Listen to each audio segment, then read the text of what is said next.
Saints Rest, Colorado, the dead of winter. 1,879. Snow falling on a town that wouldn't meet a stranger's eyes. Cora May had barely stepped off the stagecoach when a boy shoved a folded note into her glove and ran. Her hand shook as she read it. Don't go up Lantern Ridge. Ask why no bride ever comes back down. Then 2 riders broke through the blowing snow.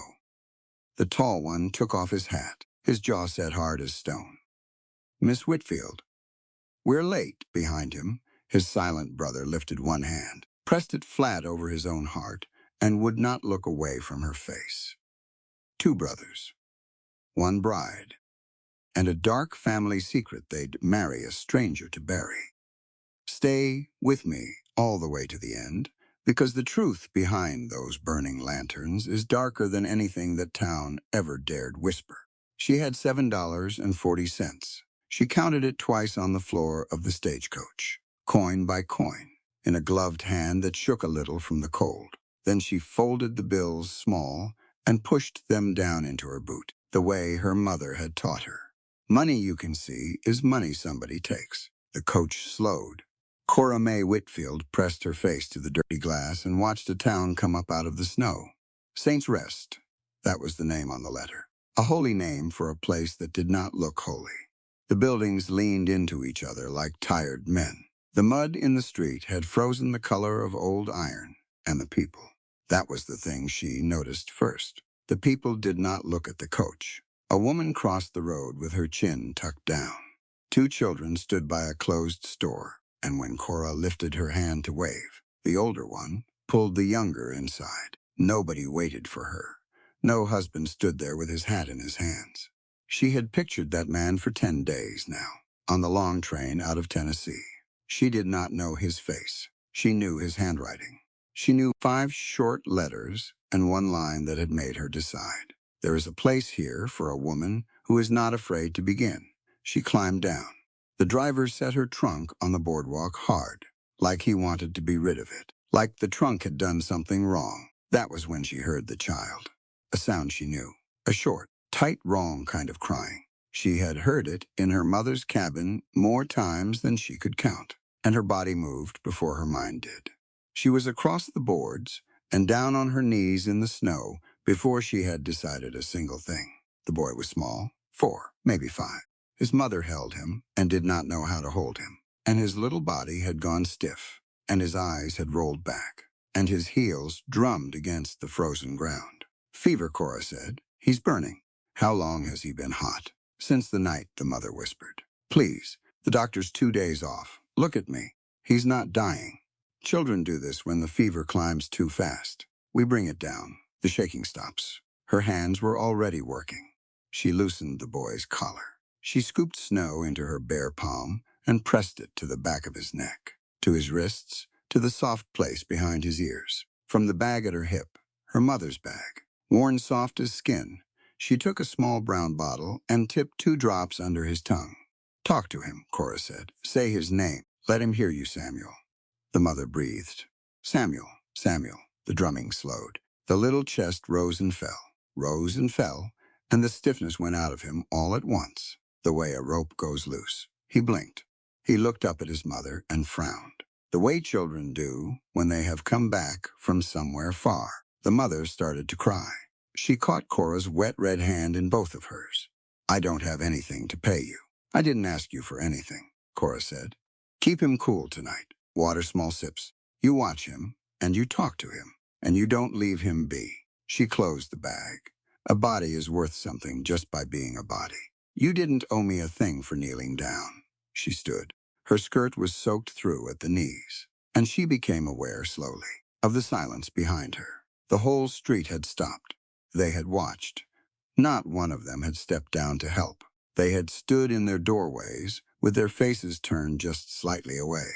And they had watched a stranger from a stranger save a child, and they had not moved. Cora looked at them. She did not say anything. There was nothing to say to people who would let a thing like that happen in front of them. Now there is a Christian sight. The voice came warm and easy from the saloon porch. A big man, late 40s, maybe more, in a black coat, too fine for the town it stood in. His boots were clean, in a place where no boot could be clean. His mustache was waxed to two neat points, and his smile, when he came down the steps toward her, was the warmest thing she had felt since Tennessee.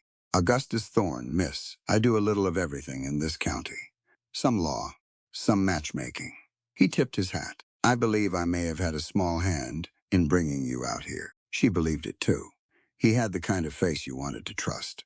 That was the part that put the cold finger on her spine. She had known a man with a face like that once. She had nearly married him. Miss Whitfield, she said. I know who you are. He said it gently. And because I know this country, I'll tell you a thing for free. The men you came to marry, the Calder brothers, up on that mountain. He glanced toward the white peaks and let his voice go soft and sad. Folks here will tell you that no bride ever comes back down off Lantern Ridge. I keep a clean room at my hotel. No charge to a lady. Rest a night. Think on what you're walking into. A clean, warm room. After the coach and the cold, it pulled at her like a hand. She did not answer him. A boy had come up beside her trunk. 8, 9 years old, ears gone red. He pushed a folded scrap of paper into her glove and would not meet her eyes. And then he ran. She opened it in the wind, her back half turned. The letters were small and quick, written by someone afraid. Don't go up Lantern Ridge. Ask why no bride ever comes back down. When she looked up, 2 riders had come into the head of the street through the blowing snow. The first was very tall, in a long hide coat, and he sat his horse like the cold was nothing to argue with. The second came half a step behind, younger, watching her face, the way some people watch your hands. The tall one stopped before her and took off his hat. Miss Whitfield, he did not ask. He knew her by the look of her. We're late. Storm came off the divide. We had to bring the cattle down before we could ride. His eyes went, just once, to the scrap of paper in her fist, and stayed there, a breath, and did not ask. The younger one lifted his hand, not a wave. Something shaped, deliberate, made in the air between them. And then he pressed that same hand flat over his own heart and held it there. My brother says you're welcome, the tall one said. Levi doesn't hear. He reads faces. He says yours is a kind one. Behind her, she could feel Augustus Thorne still smiling. She could feel the whole town not looking. Cora folded the note and put it in her pocket. She had come a long way to begin. Then I'd best not keep you, she said.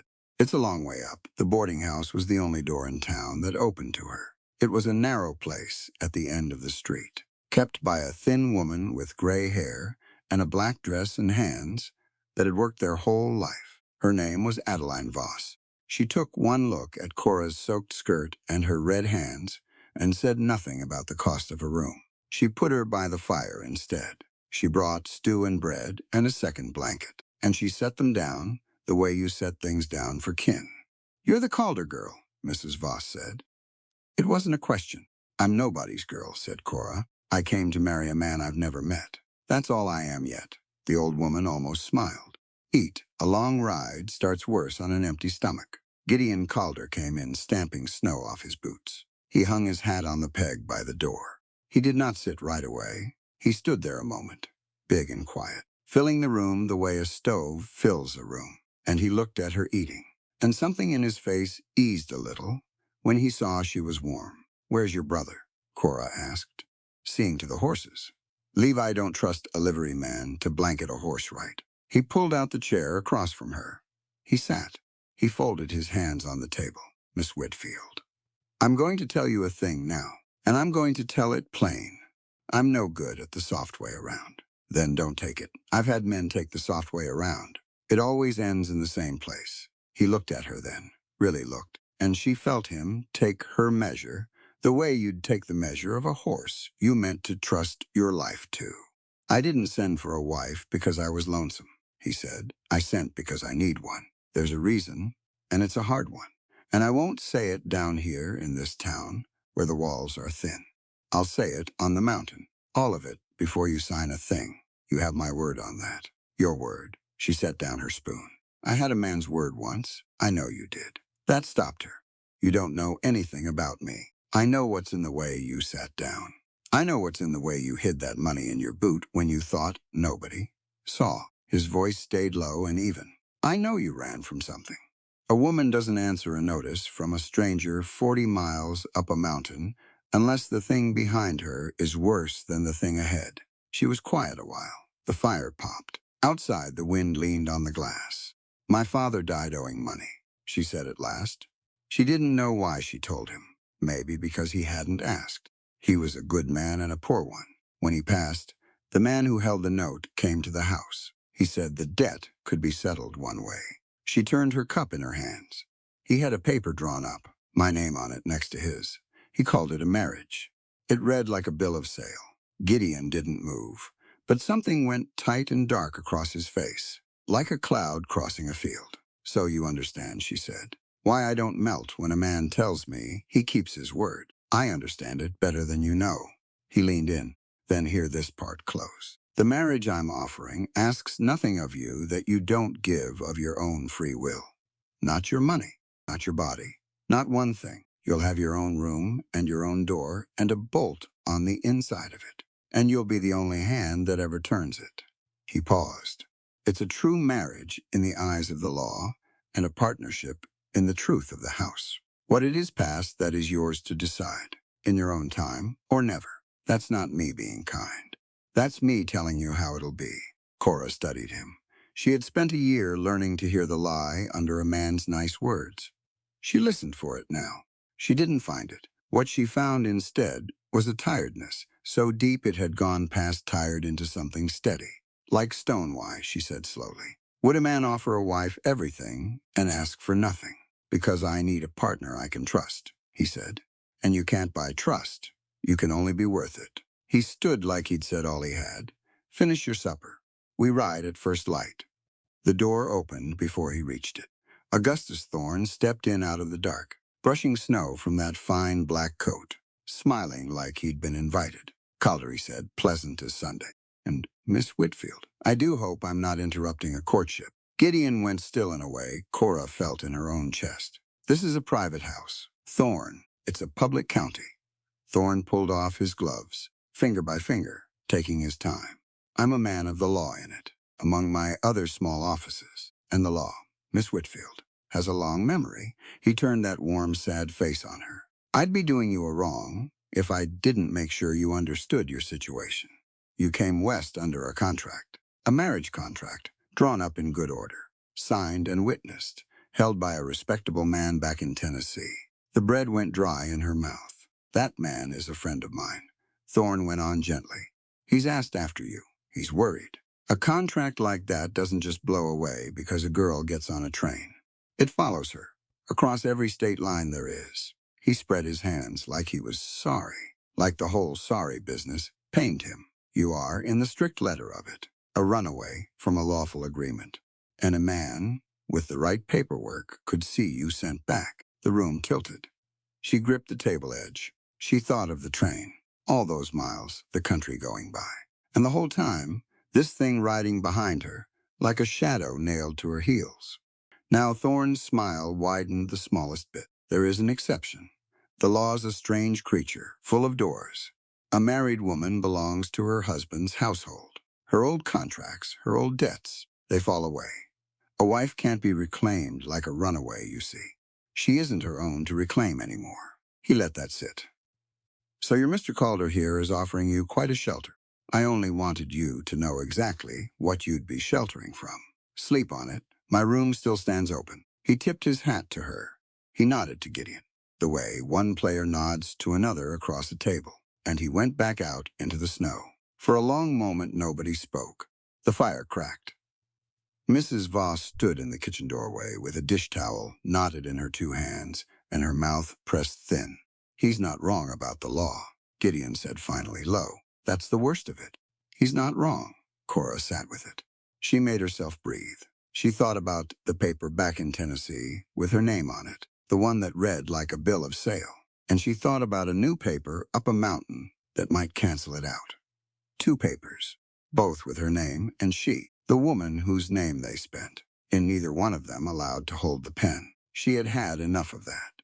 She had had a lifetime of that in 22 years. She stood up. She walked to the little writing desk by the window. She found paper, a pen, an inkwell gone half to mud, and she sat down and warmed the nib in the candle flame and began to write. "What are you doing?" Gideon asked. "Writing my own clause." She didn't look up. "You want a partner you can trust. Fine. Then we don't start this on your word alone or on his law alone. We start it on paper that says what I get, in my own hand, so no man can tell me later I agreed to a thing I didn't." She wrote it out clean and plain.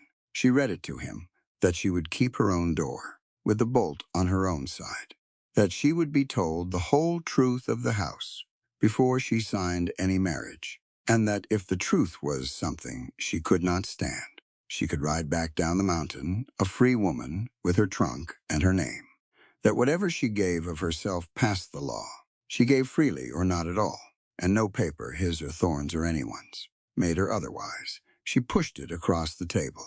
"No paper makes a person into property," she said, "however many seals they stamp at the foot of it. If I'm going to sign my name to be saved, I'll do it knowing what I'm saving and what I'm not." Gideon Calder read it twice.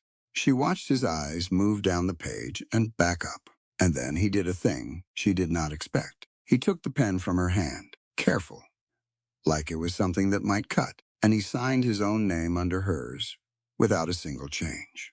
"That," he said quietly, "is the most sense anybody's talked to me in 3 years." He set the pen down. "We'll have it witnessed proper on the mountain. You hold that paper, Miss Whitfield. You keep it on you. It's yours." She folded it small. She did not put it in her boot. She put it over her heart, where she could feel it, outside. The snow kept coming down on a town that had turned its face away, and somewhere up in the dark, on a ridge she could not yet see, a row of lanterns was burning that she did not yet understand.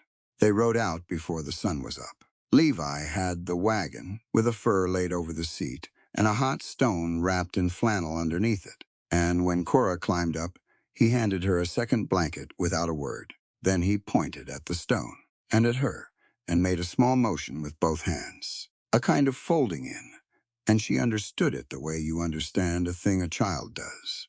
"Tuck it close, keep warm." "Thank you," she said, and made sure he could see her mouth. He smiled. It changed his whole face. Gideon rode the bay alongside. The dog came too, an old yellow thing, stiff in the hips, gray all around the muzzle. He trotted out ahead and circled back, out ahead and back, like he was stitching the wagon to the road. "That's Job," Gideon said. "He's older than he ought to be and stubborner than he's got any right to. Mother named him, said he'd seen trouble, and kept his faith through it." It was the first time he'd said the word mother. Cora noticed. She filed it away. The road climbed. It climbed through scrub oak with the last gold leaves stripped off by the wind. It climbed past a played-out mine with its timbers caving in. It climbed past a dead cottonwood that lightning had killed and never knocked down, just left standing there, silver and split, like a thing that refused to fall.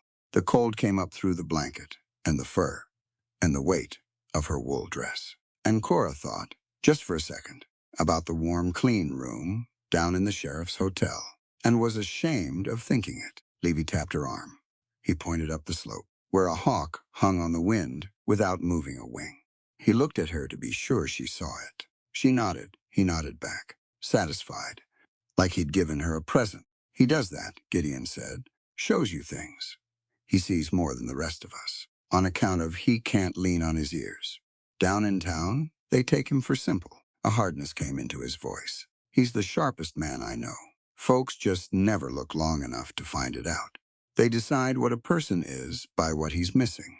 They never count what he's got. That's a poor way to measure a man," said Cora. "It's the only way most people know how," said Gideon. "Doesn't make it less poor." They reached the ranch at dusk. It sat in a fold of the mountain, sheltered from the worst wind. A low, strong house of squared logs with a barn behind, and a few outbuildings hunched against the cold. And the first thing Cora saw, the thing she couldn't stop seeing, was the lanterns. A whole row of them, hung along the porch rail and the barn front. Dark now, but ready, their glass wiped clean. Far more than one house needed. Far more than made sense. "You burn all those at once?" she asked. Gideon didn't answer right off. "When there's call to," he said. She saw other things going in. A quilt hung over a line in the cold. Too cold to dry, left out on purpose. with a pattern on it she couldn't make sense of. Not flowers, not rings, something else. Shapes that almost meant something, and then didn't. She saw a heavy door set flat into the ground by the barn. A cellar door with a new lock on it. She saw, just inside the house, a shawl on a peg that was too small to be a man's and too plain to be new, and a pair of woman's boots by the stove. Worn somebody's not hers, she didn't ask. She was learning the shape of this house. And the shape said, not yet. The preacher came an hour later, a circuit man with a frozen beard and a Bible in a saddlebag, who'd ridden a long way and clearly knew the family. Because he didn't ask a single question he didn't already have the answer to. Mrs. Voss had come up behind them in her own little cart. She stood as witness. She had brought, of all things, a sprig of dried sage, and she tucked it into Cora's collar without explaining, and the small kindness of it nearly undid her.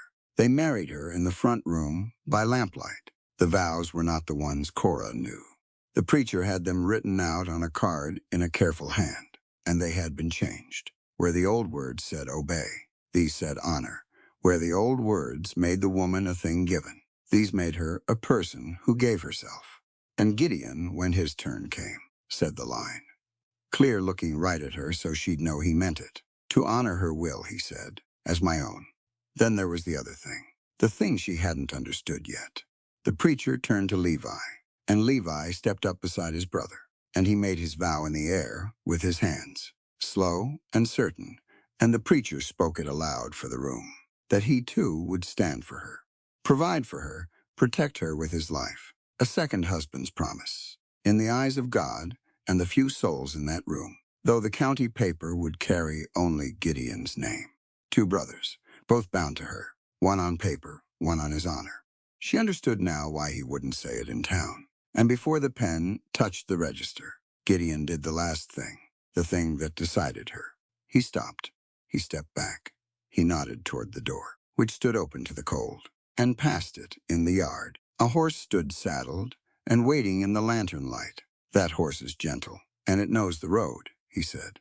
You've heard my vow and seen the paper thorn holds. You know what's behind you, and you've seen enough of what's ahead to be afraid of it. So, I'll say it once. The door's open. Nobody here will stop you, or follow you, or think less of you. You can ride down right now, free and clear. He set the pen on the table beside the register. A yes that you can't say no to isn't a yes. It's just a thing that got done to you. I won't have one of those.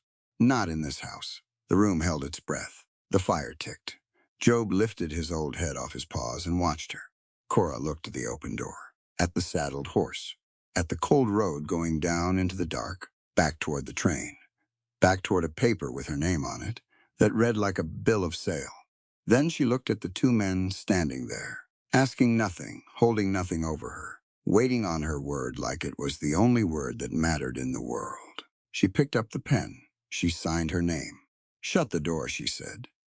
You're letting the heat out. They ate after. It was a quiet, decent supper. And when it was over, and the preacher and Mrs. Voss had gone to their cold beds, Gideon took a roll of blankets and a buffalo robe and carried them toward the front door. Where are you going? Cora asked. Porch. It's near zero out there. You've got your own room with a bolt on the inside, like I promised. He didn't make a thing of it. He said it the way you'd say the sky was up. First night you ought to be the only soul behind a closed door in this house. So you can believe the promise, instead of just hearing it. I'll be fine. I've slept colder. And he went out, and he lay down on the boards of his own porch in the dead of a Colorado winter, so that a woman he'd married that day could have a door that was hers alone. Cora stood in the warm room a long time after that. Then she took the candle and went up the narrow stair to the room they'd given her. It was a girl's room once, she could tell. There was a writing desk under the window. There was a wardrobe of dark wood, and folded at the foot of the bed was a quilt, the same strange pattern as the one hung out in the cold. Shapes that almost spoke and then went quiet. She ran her hand over it. The stitches were small and even, and made by a hand that cared. She could not read what it said, but she was sure now, with a certainty that went down to her boots, that it said something.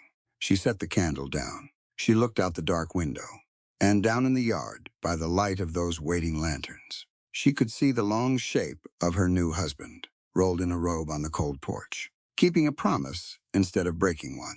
She did not bolt the door. She thought about that for a while. Why she didn't. Then she blew out the candle and lay down under a dead girl's quilt and slept. She woke to the lanterns burning. It was the middle of the night.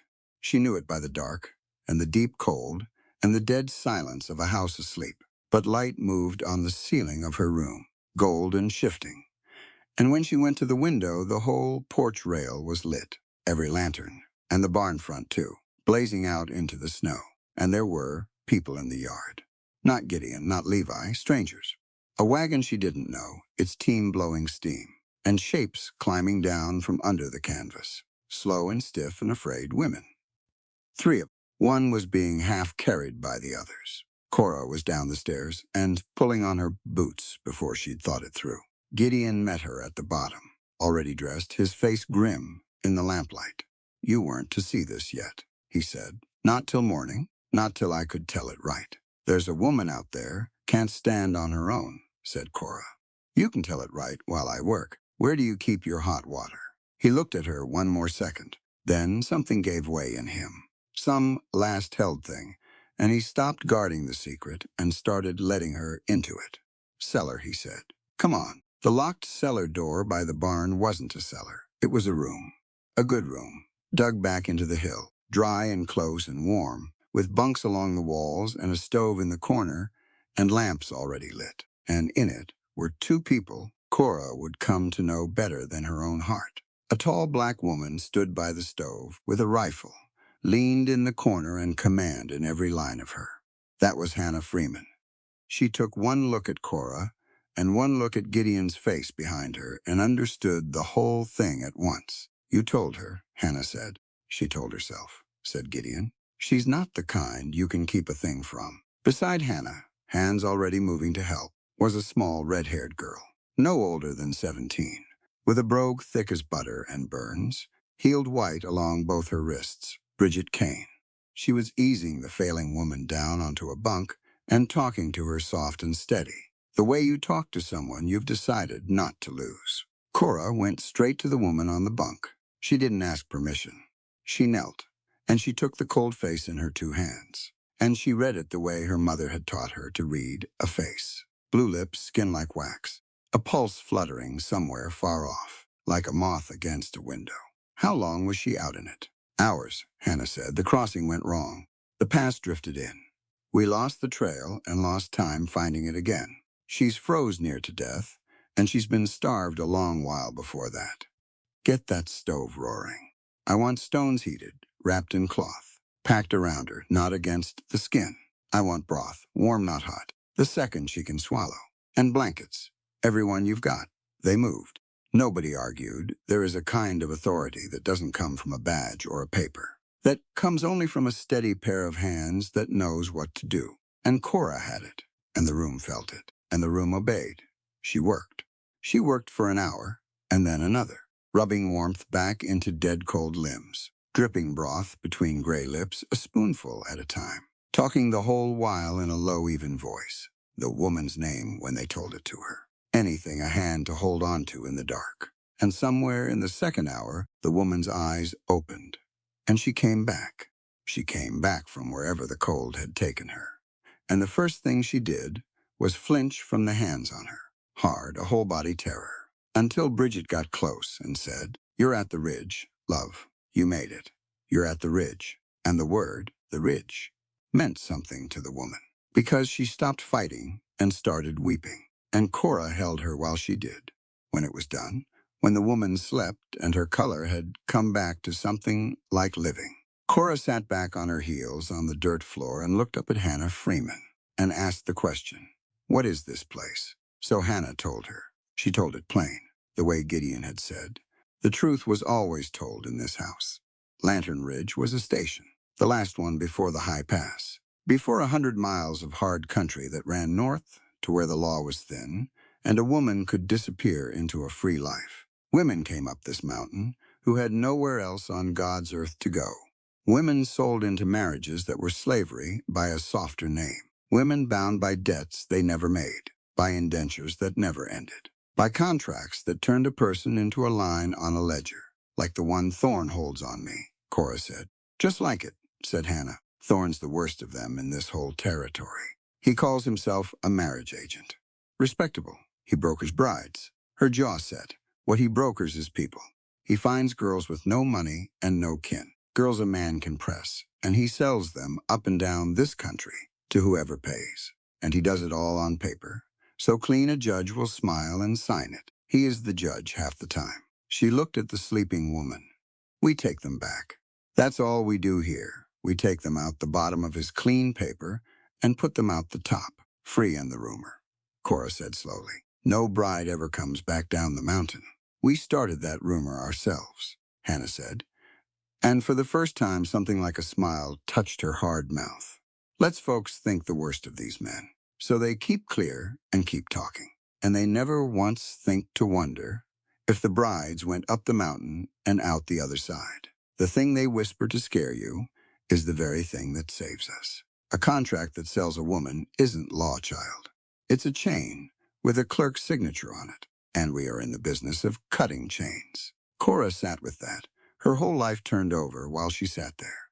Everything Thorn had said, gentle and warm on the saloon steps, every kind sad word, flipped inside out and showed its teeth. Gideon came and crouched beside her in the lamplight. Now you know, he said, why I needed a wife and not a bride, why the doors opened downstairs, and the choice is real.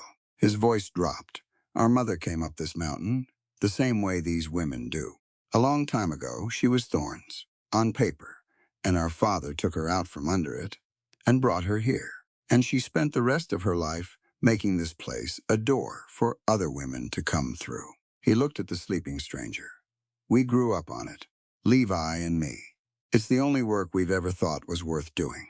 But it's killing work, and the law is Thorn's. And a man can only stand at a door so long before he needs somebody he trusts standing beside him. So you sent for a wife who could read and write, Cora said. A witness with a good name. Somebody the law might believe. I sent for a partner, he said. I didn't dare hope she'd turn out to be the kind who'd kneel down on a dirt floor at 3 in the morning and pull a woman back from the dead before she'd even hung up her coat. The door of the warm room opened. Levi came in with an armload of split wood and snow in his hair, and behind him, helping carry, came a young woman Cora hadn't seen yet, slight, dark-eyed. She moved like a shadow that had learned to be useful, and she did not speak. When Levi looked at her, his whole face changed, the same way it had changed on the wagon when he smiled, only deeper. And the girl looked back at him, and her hands moved, just a little, shaping something only the two of them could read. That's Mercy, Hannah said quietly. Came to us a year back. Hasn't said a word out loud since before that, but she's learning Levi's hands, and he's learning hers. And between the two of them, they've made a language nobody else on this mountain has got. She watched the two young people a moment, and her hard face went soft. There's more than one way to be heard. Child, we forget that, down where everybody's shouting. Cora looked around the warm dugout room, at Hannah with her rifle and her certainty, at little Bridget with the burns on her wrists, at Mercy, who spoke without sound, at Levi, who heard without ears, at the sleeping woman who had come back from the cold, at Gideon beside her, who had married her and asked for nothing, and slept on a porch in the snow to prove it. She thought about the open door, and the saddled horse, and the road going down. She had already shut that door. She had already signed her name. But she understood now that the real choosing wasn't on a paper. It was here on a dirt floor, in the middle of the night, with her sleeves still pushed up to the elbow, and another woman's life warm again under her hands. I'll need more medicine than I brought, she said, and a better light to work by, and somebody to teach me this road, in case I ever have to ride it myself. She got to her feet and rolled her sleeves back down. Show me where you keep the broth. If we're going to do this, we're going to do it right. And outside, all along the rail of a house on a mountain, the lanterns burned on through the dark. Not a warning, a welcome. The kind of light you leave lit so that somebody lost out in the cold can find their way home. Winter settled in for good after that, and the ranch took Cora in the way a body takes in a splinter. working it deeper until it belongs. She learned the place by its chores. She learned that the lavender pot in the kitchen window had gone dead long ago. So she filled it with earth from the cold frame and pushed in 3 sprigs of sage, because sage would live through what lavender couldn't. And a window, with nothing growing in it, was not a window she could stand to look at. Gideon saw the pot at noon, mud and snow to his thighs, washing his hands at the basin. He looked at it a long time. He laid one hand on the rim of it, just for a second. Then he went and dried his hands and didn't say a word. And Cora turned to the stove so he wouldn't see her face. The woman from the cold crossing got her strength back and went on north when the pass cleared, with 2 of Hannah's people to carry her. The room in the hill never stayed empty long. There was always someone coming, someone going, someone healing in between. Cora became the hands of the place. That was the plain truth of it. She set Bridget's wrist when the girl slipped on the ice. She brought down a fever in a baby that came through with its young mother in the worst of a storm. She sat up 3 nights with a woman whose body had been used so hard that it had nearly forgotten how to mend. And she did not flinch from any of it. And she did not ask a single question the woman wasn't ready to answer. "You don't push," Hannah said to her one night, watching her work. "Most folks push. They want the whole sad story so they can feel they helped. My mother taught me that," Cora said. "She said a hurt person isn't a locked door you've got to get through. She said you just sit by the door. You keep it warm. They open it when they're ready, or they don't. And either way, you've done your part." She wrung out a cloth. "Healing isn't something you do to a person. It's something you make room for." Hannah looked at her a while. She said, "She a healer too, best I ever saw. Granny woman, back in the hills. Brought half the county into the world and laid the other half out." Cora smiled at the memory and the ache of it. "She died when I was 19. Left me her bag and everything that was in her 2 hands. The girl named Mercy was always near. When Cora worked, she never spoke, but she watched everything, and she had a gift for it, anticipating the next thing needed before Cora knew she needed it. The cloth, the cup, the clean linen. And one evening, Merce took up Cora's hand and turned it over and traced, very lightly, the calluses on her palm, and then pressed her own palm against it. And Cora understood that she'd been told something. "We are the same kind. We work with these." It was Mercy who showed her the most about Levi. The 2 of them had built a whole world between them with no sound in it. Cora would come into the kitchen and find them at the table. Heads bent close, Levi's hands moving, and Mercy's answering. And sometimes one of them would laugh. Levi a low, surprised sound, and Mercy with her whole silent face. And Cora learned to leave them be. It was a courtship. Anybody with eyes could see it was a courtship. Slow and careful, and made out of patience. 2 people who had each been shut out of the hearing world, finding they could let each other all the way in.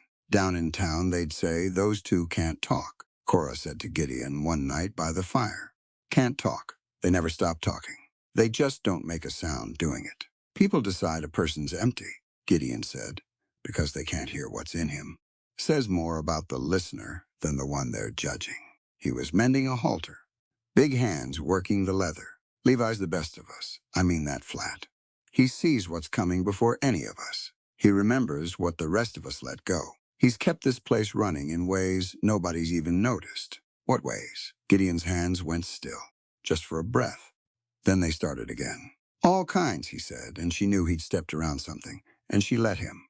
The gentleness between her and Gideon grew the way the sage grew, slow, quiet, out of the daily dirt of the place. It grew the night they delivered a breech baby together in a screaming storm.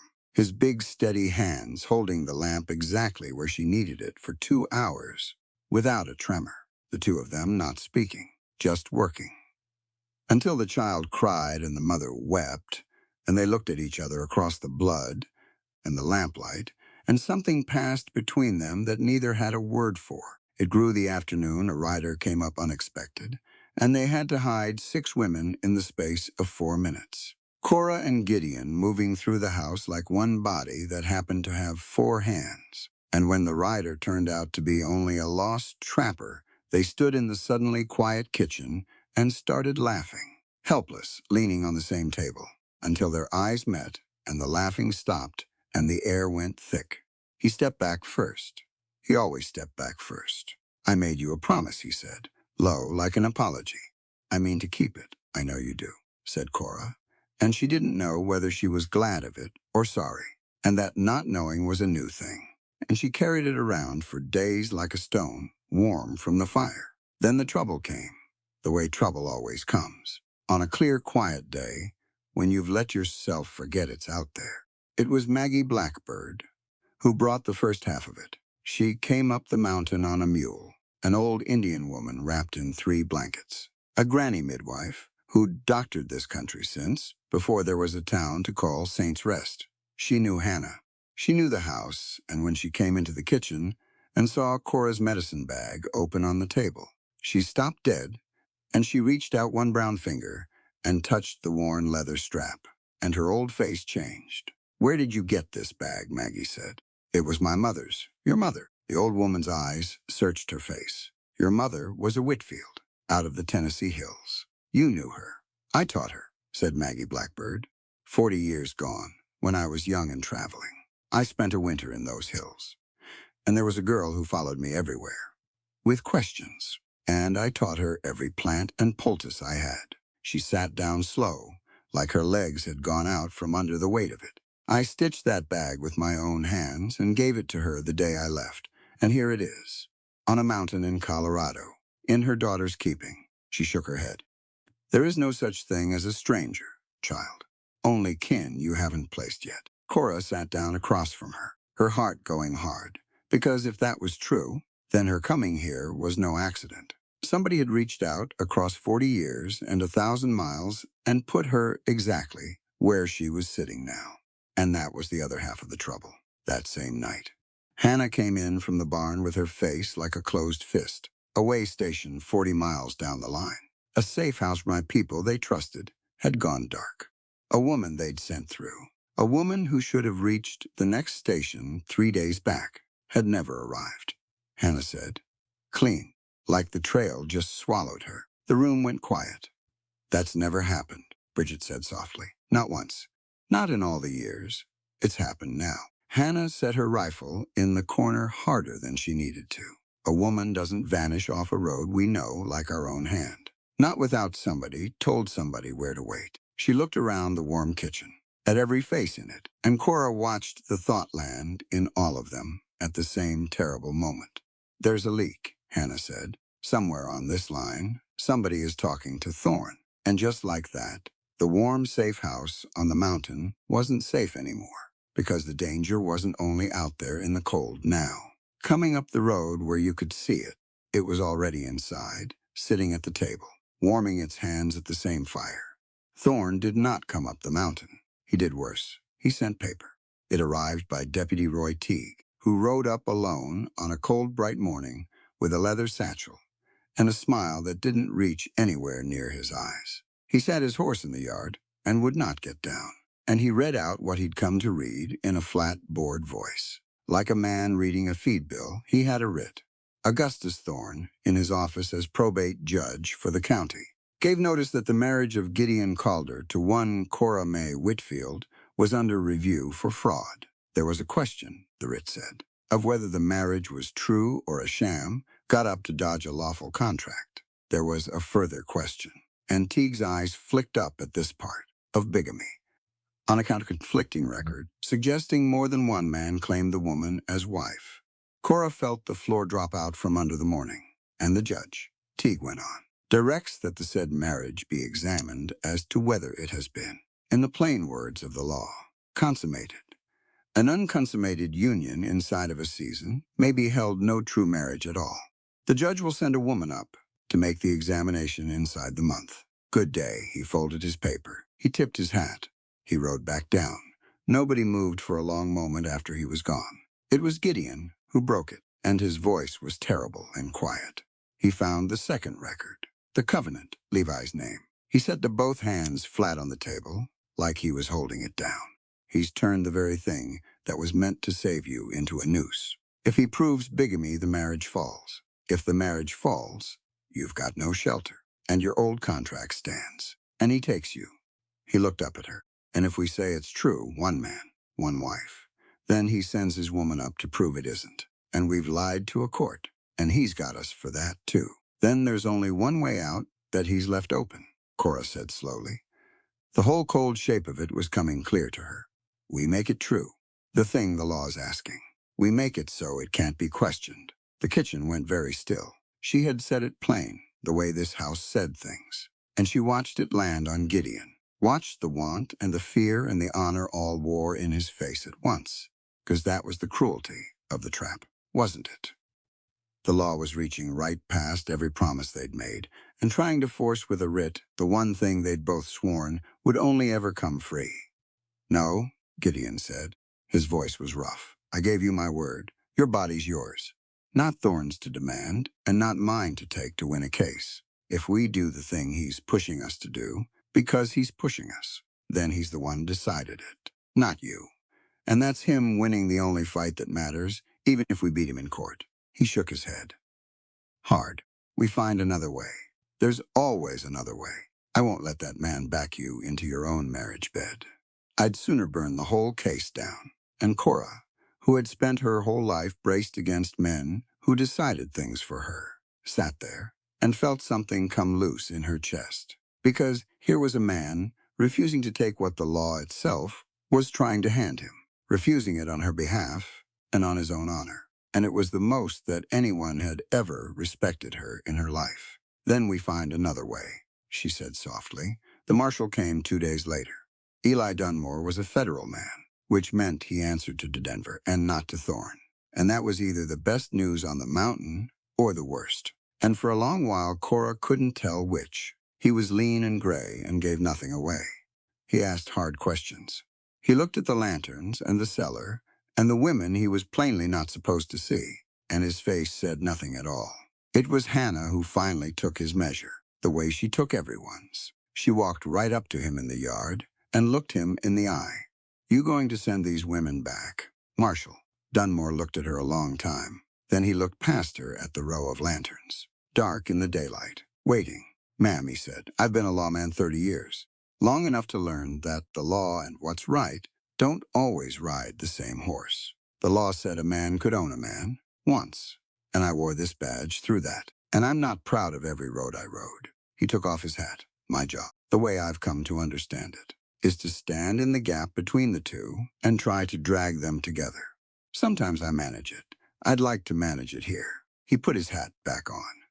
I haven't seen anything on this mountain. Not yet. Show me why I shouldn't. So they showed him, some of it. Enough. And while they did, Maggie Blackbird took Cora aside into the kitchen and shut the door. And from inside her 3 blankets, she drew out the medicine bag, Cora's own bag, and turned it over, and worked her old fingers along the bottom seam. Your mother sewed things into linings, Maggie said. I taught her that, too. A woman's craft hides what a woman's safety needs hid. They never think to look in the sewing.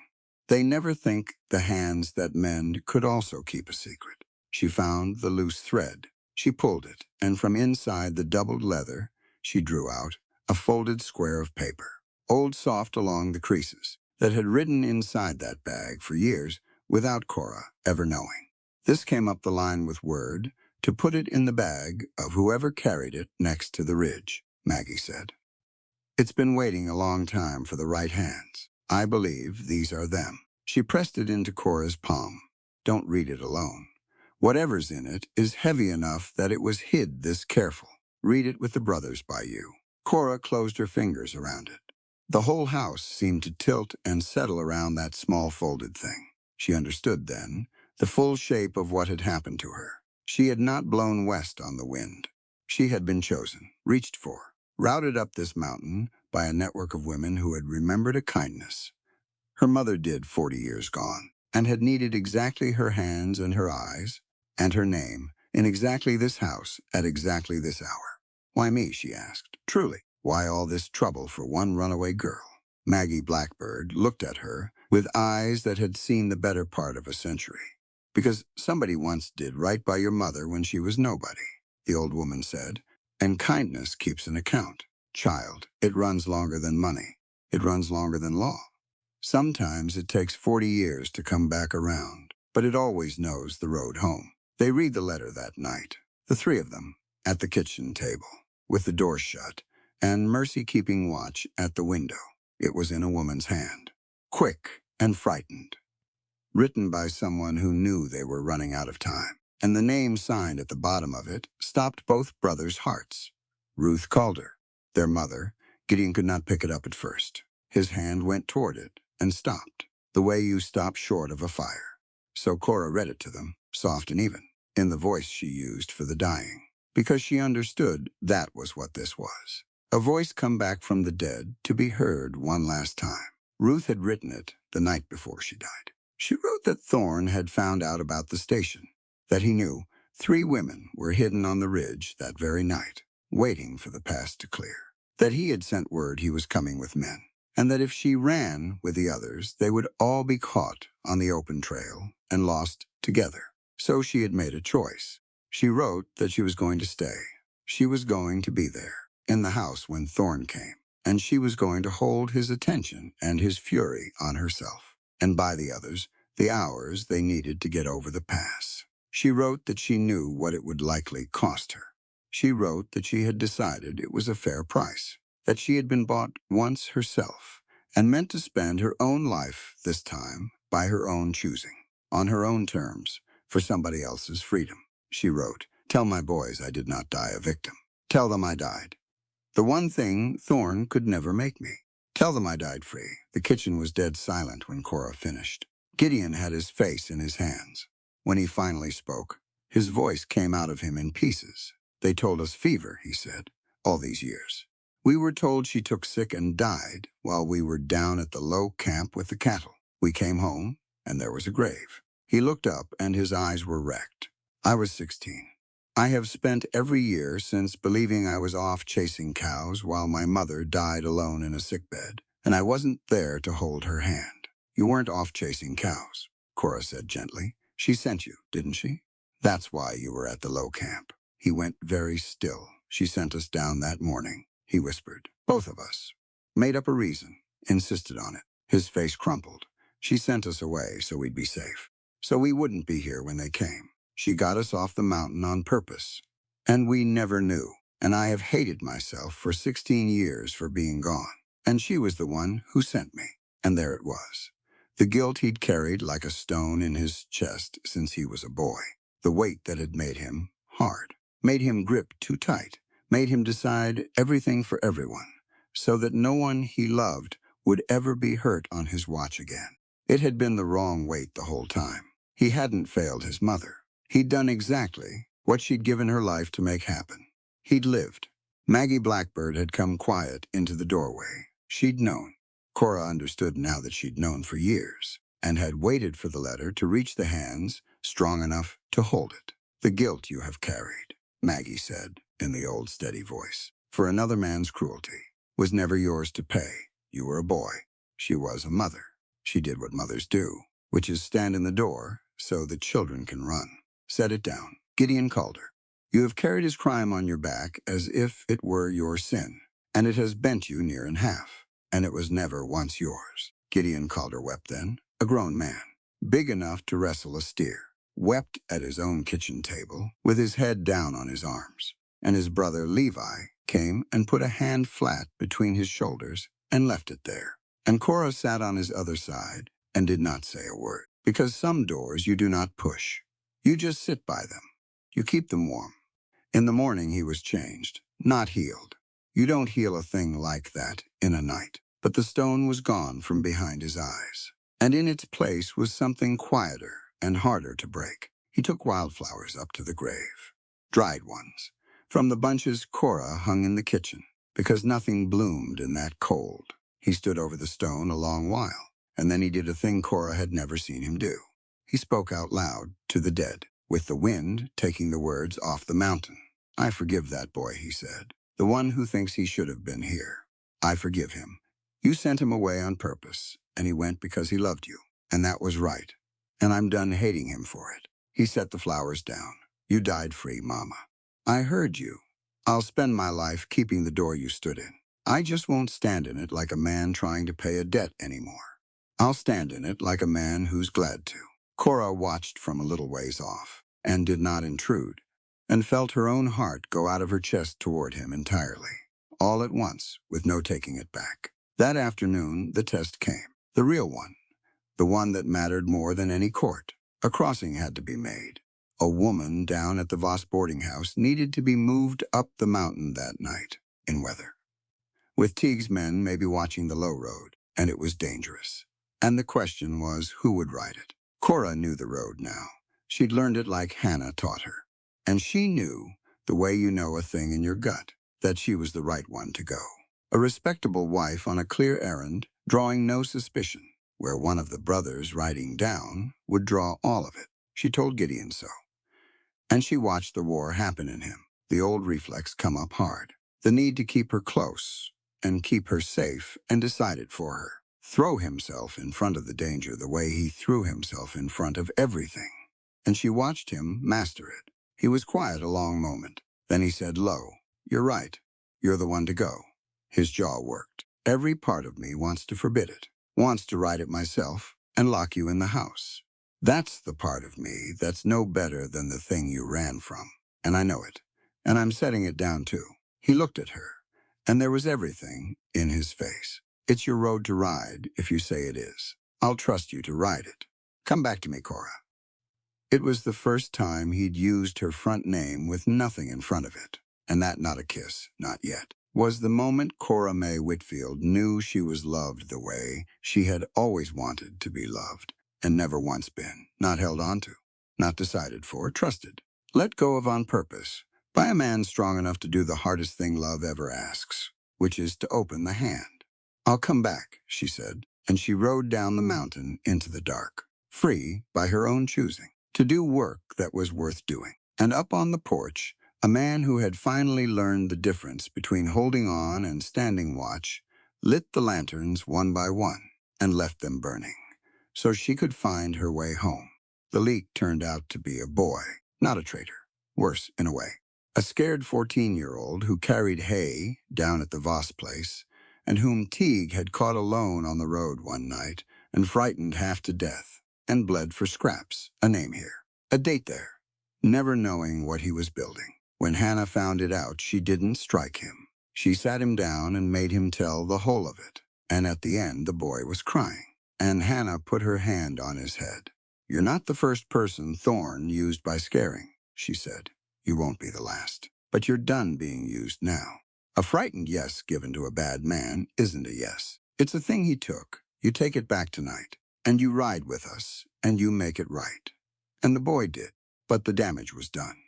Thorne knew the shape of the line now. He knew the ridge was the heart of it, and he came for it the way a man comes when he means to end a thing. He came in a building blizzard, 3 days before Christmas, with Teague and 9 hired guns at his back, up the meadow road, in the failing light. Cora saw them first from the kitchen window, a line of dark riders against the snow, and her blood went to water. "They're here," she said. What happened next did not happen in a panic, because they had been getting ready for it for weeks. Gideon had braced the doors. He'd laid in shot and powder. He'd dug out the old escape that ran from the cellar room down through the timber, and drilled the women on it until they could find it in the dark. This was not a household caught sleeping. This was a household that had decided, a long time ago, exactly what it would and would not do. And the first thing it had decided was this: it would not become the thing it was fighting. "Listen to me," Gideon said, fast and low, to the room full of frightened faces. "We are not going to win this with guns. We could kill some of them tonight, and they'd hang us for it and call it law. And Thorne would be the grieving judge at our trial. That's the game he wants. Blood up here on the mountain, so he can write the story down in town." He looked around at all of them. "We're going to beat him a harder way. We're going to make him stand in front of a real court and answer for what he's done. We win by truth, or we don't win at all. We will not win by becoming him. And if they come through the door," Bridget asked, white-faced. "Then we hold the door," said Gideon. "Holding's not killing. We hold long enough for the proof to get where it's going, because that was the plan, while the rest of them held the house. Someone would ride the deer trail over the back of the ridge, the one trail Thorne wouldn't have a man on, and carry the evidence down to Marshal Dunmore and a circuit judge waiting at Rusted Spur. The whole thing turned on getting that proof off the mountain. And the proof, it turned out, had been kept all along by the one person nobody had ever thought to watch, Levi. He came up from the cellar with a flat tin box under his arm, and he set it on the table. And he opened it, and Cora caught her breath. It was a ledger, years of it. Page after page, a small, careful hand. Dates and names and amounts. Every woman Thorne had sold. Every payment. Every man he'd dealt with. Every crime laid out neat as a store account. Because Levi could not hear. The men around Thorne had talked freely in front of him for years. The way fools talk in front of a man they've decided is empty. They'd let him drive their wagons and tend their horses and stand in their rooms. And they'd said everything. Certain he caught none of it. He'd caught all of it. He read their lips. He remembered their faces. And every night for years he had come home and written it down. The man this whole valley pities, Gideon said, and his voice cracked with something between grief and fierce pride. The one they call Simple. He's been building the rope to hang Thorne for 6 years, right under his nose. Because Thorne could never once imagine that the deaf man in the corner was the smartest soul in the room. Levi looked up from the ledger. He found Cora's eyes and Mercy's, and his brother's, and he signed something slow, and Mercy spoke it aloud in her low, rusty voice, the voice she almost never used. He says, Mercy said they thought silence was the same as empty. He says it never was, out in the yard. Thorne's voice rolled up warm and terrible through the snow. Gideon called her. I have a lawful writ and 10 men. Send out the Whitfield woman and the fugitives in your cellar, and I'll let the rest of you keep your land. You have my word as a judge of this county. Gideon opened the door and stepped out onto the porch into the cold, rifle held low, and his voice carried back just as clear. You've got no word, Thorne. You spent it. We know what you are. We know about my mother.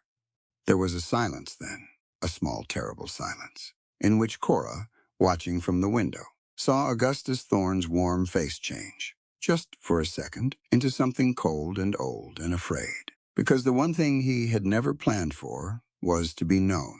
And I know what you are, Gideon went on. A man who tells himself he's bringing order to a wild country. Who tells himself these women are better off, placed and sold, than left to fend wild. You believe it, don't you? That's the worst of you. You've called yourself the good man so long you can't hear the chains anymore. He shook his head slow. You're not law, Thorne. You're just a man with a stamp who got the whole county to look away. And we're done looking away. It was Hannah who stepped up beside him then, out into the open, into the lantern light, where Thorne and all his men could see her plain. You don't know me, she said to Thorne, but I know you. I was 19 the year your kind put me on a block and read out a paper that said I was somebody's. I have spent the rest of my life cutting that paper up wherever I find it. She lifted her chin. Name your crimes to my face. Judge, you sold Delia Means. You sold the Harper girl. You sold Ruth Calder before her husband took her back. And when she got free of you and started freeing others, you killed her for it. I'll say every name in that ledger out loud in a court of these United States. And there's not one thing in your saddlebag that can stop me. For a moment, the whole mountain seemed to hold still. Then Thorne reached into his coat. He didn't draw a gun. He drew out a folded paper and held it up in the lantern light. And his smile came back, oily and certain. Brave words, he said.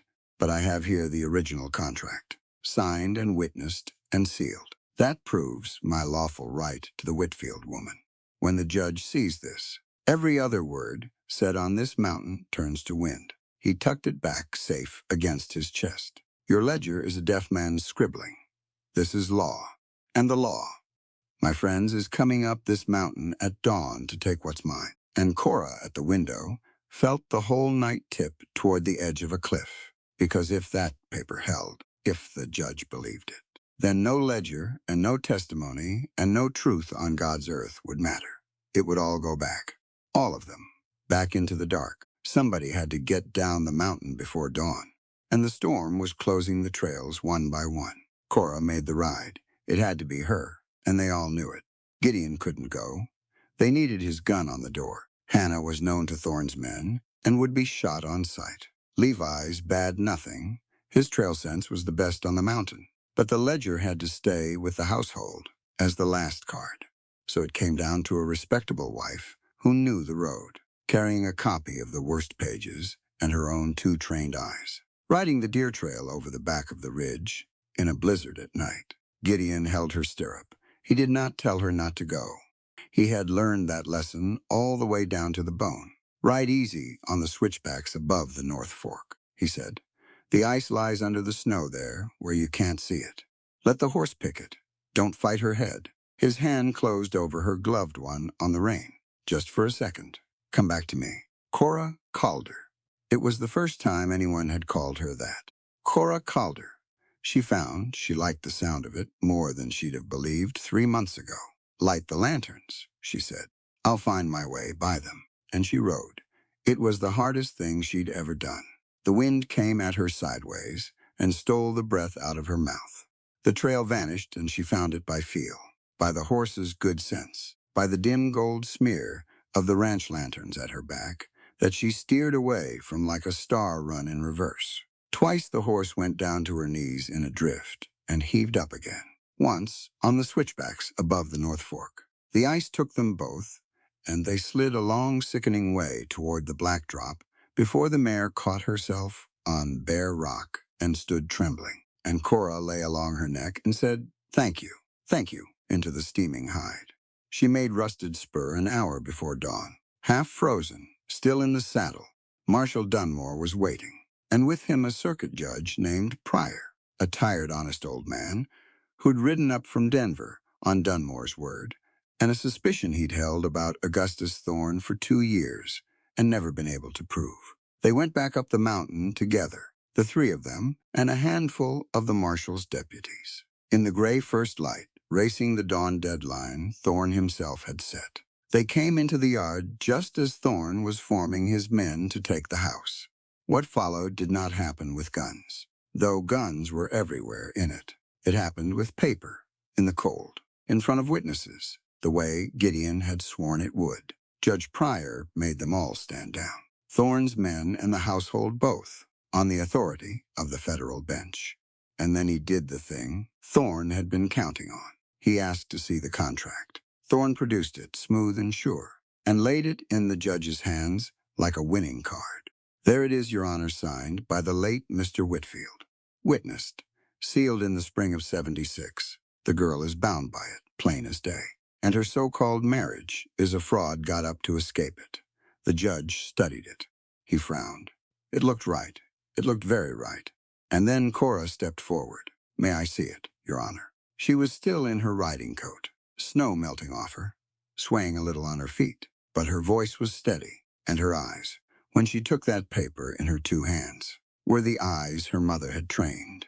The eyes that read cloth and ink and the small lying details that the careless never see. My mother taught me a trade, Cora said to the yard, to the judge, to all of them. She taught me to read a body for what's wrong with it. And she taught me to read a paper the same way. Because in the hills, a forged deed could cost a family everything. And a granny woman was often the only one who'd look close. She turned the contract to the light. So let me look close. She found it in under a minute. This paper, she said, is wove machine smooth. The kind the mill started turning out around 79. My father died in 75. He could not have signed his name on a sheet that wasn't made until 4 years after they buried him. She held it up to the rising sun, and there in the fibers showed a watermark. There's the maker's mark, and there's the year stamped right into it. Read it, Your Honor. The paper itself says it was made 3 years after the date written on its face. A sound went through the yard, and the ink, she tilted it. It's gone the wrong color at the signature. Old ink browns. This is still black as the day it dried, which it didn't do long ago. And here the seal. Pressed over the writing, not under it, which means somebody stamped it after, to make a new thing look old. She lowered the paper. I have set bones and pulled babies and laid out the dead. And I have never in my life seen anything as sick as this. It's a lie wearing a dead man's name. And it's a poor lie, sir, once you've got the eyes for it. Judge Pryor took the contract back. He held it to the light himself. He found the watermark. He read the year, and his old, tired face went hard as the mountain. It came apart for Thorne all at once after that, the way a dam comes apart. Not slow, but all at once. Levi's ledger went into the judge's hands. 6 years of crimes in a careful patient script, with Mercy standing beside him to speak his signs aloud to the court. Hannah gave her testimony, name after name after name, steady as a bell. Maggie Blackbird swore to the dies and the papers and 40 years of knowing true from false. And the boy from the Voss place, shaking, stood up and told how Teague had frightened him. And Teague, seeing the wind had changed, turned on Thorne to save his own neck and told the rest. The thesis of the whole thing was spoken, at the end, by the one nobody expected. Levi signed it, slow and clear, standing tall in the cold sunrise, and Mercy gave it her full voice. The voice she had buried for years and dug back up for exactly this. A person is not a thing to be deeded, or sold, or hidden, Mercy said, speaking Levi's hands. No signature on earth can make it so. You can stamp a seal on a human soul 1,000 times. It changes nothing. It only marks the one who held the stamp. Thorne made one last move. He always would. He lunged for the brazier where a deputy was burning trash to keep warm, meaning to thrust the ledger in. But it was Gideon who caught his arm. Gideon who held him. Gideon who could have struck him dead right there in front of the law, and had every cause to. He didn't. He took the ledger out of Thorne's hand and gave it back to his brother. Then he stepped back and let the marshal put the irons on. I could kill you, Gideon said quietly, for my mother. I've wanted to for 16 years. But you'll live, Thorne. You'll live to stand in a real court and be looked at by every woman you sold. That's worse than dying, for a man like you. And it's right. We don't win by becoming you. We win by being the thing you swore the world had no room for. They took Augustus Thorne down the mountain in chains, in the clean, cold light of a winter morning, past the row of lanterns that had burned all night and were only now, in the dawn, beginning to gutter out. Spring came late to Lantern Ridge, the way it always does up high. But it came. The contracts were void. All of them, Judge Pryor saw to it from Denver. And a marshal who'd spent 30 years in the gap between the law and what was right finally got to stand all the way on the right side of it. The women in the cellar room walked out into the daylight and didn't have to hide anymore. The line didn't have to run in the dark. It became a thing it had never been allowed to be. An open house, a lawful one. A place a woman could come to and not have to whisper. They turned the old hidden room into something new. Hannah ran it. They called it, plainly, a home. And then, because Cora couldn't help herself, a school. Because half the women who came up that mountain had never been let near a letter in their lives. And Cora had a thing about windows with nothing growing in them. Bridget's indenture, the paper that had bound the Irish girl since she was 12. They burned in the kitchen stove on a bright morning, and Bridget watched it go to ash, and then laughed, and then cried, and then laughed again. That's all it ever was, Cora said, watching it curl. Ash that hadn't caught yet. A person was never on that page. Just a man's wish that she'd be his to spend. She closed the stove. You can't write a soul down, Bridget. They've been trying since the start of the world. It doesn't take. Levi and Mercy married in May. It was a quiet wedding. The way everything Levi did was quiet. But the whole mountain came to it. They made their vows in their own language, hands moving in the spring sun. And Cora stood up to speak the words aloud for those who couldn't read them. And her voice only broke twice, when it was done. Levi's covenant promise to Cora, the second marriage that had hidden her and nearly hanged them all, was set aside with everyone's blessing, so that he was free to belong wholly to the woman who had taught him there was more than one way to be heard. The household that came out the other end of that winter was not the one that went in. It was bigger. It was stitched together out of people the world had thrown away. A black conductor, and an Irish runaway, and a deaf man, and a silent woman, and an old Indian granny, and a Tennessee healer. And they were not a list of the world's cast-offs anymore. They were a family. The chosen kind, which is, Cora had come to think, the strongest kind there is, because nobody in it was there by accident. Everybody in it had picked it. And then there was Gideon. They had been married a whole winter by then. Married on paper. Married in every daily way that mattered. And they had never once crossed the line he'd drawn that first night, and held to all through Thorne's worst pressure. He had never asked. She had come to understand that he never would, that he would wait the rest of his life, content, before he'd take a thing she didn't freely hand him. So it was Cora who chose. She found him on the porch one evening, in late spring, mending the rail he'd mended, 3 summers running, because the house was old and willing to need it. The light was going gold over the western divide. The lanterns hung dark and quiet, not needed now, kept anyway. Gideon called her. She said, "Cora, you married me to save my life, with a paper and a brother's vow, and a bolt on a door I never once had to use." She took the hammer out of his hand and set it down. "You've kept every promise you made me, including the hard one. You've waited a whole winter and never asked for the first thing back." "I'd wait another 50, he said happily. "You know that. I do know it." She stepped in close, where she'd never let herself stand. "That's exactly why I don't want you to. You were my husband by paper, Gideon.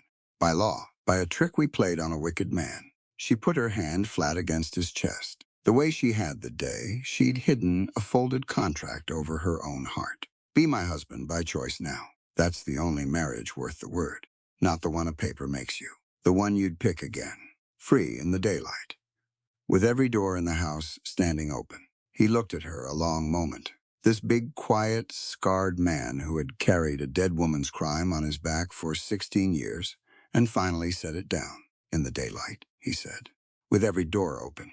"With every door open," she said, and he kissed her, at last, in the last gold light of a spring day, on the porch of a house that had been a hiding place, and was a home now, and neither one of them was hiding from a single thing in the world. There was one more choosing.